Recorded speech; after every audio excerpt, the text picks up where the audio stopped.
फरशी पुलावरून वाहत असलेल्या कमरे इतक्या पाण्यातून कार चालवत नेण्याचं नुसतं धाडस चांगलंच अंगलट आल्याची घटना नाशिकच्या सुरगाणा तालुक्यातील चिकारपाडा येथे समोर आली आहे। केवळ दैव बलवत्तर म्हणून पुलाच्या गार्ड स्टोनला गाडीचं टायर अडकल्यानं मोठा अनर्थ टळला। कारमधून प्रवास करणाऱ्या 4 तरुणांचे प्राण वाचले, तर कार पाण्यात गेल्याचा थरार मोबाईल कॅमेऱ्यात कैद झालाय।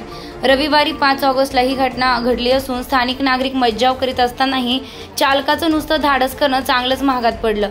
स्थानिक नागरिकांनी ट्रॅक्टरच्या साह्यानं कार पाण्यातून बाहेर ओढून काढली। सदर तरुण निफाड तालुक्यातील असल्याचं समजतंय। द्राक्ष बागेच्या कामासाठी ते मजूर आणण्यासाठी आले होते, मात्र नाव न सांगताच हे तरुण बंद पडलेली कार दुसऱ्या वाहनानं टोचन करून निघून गेले।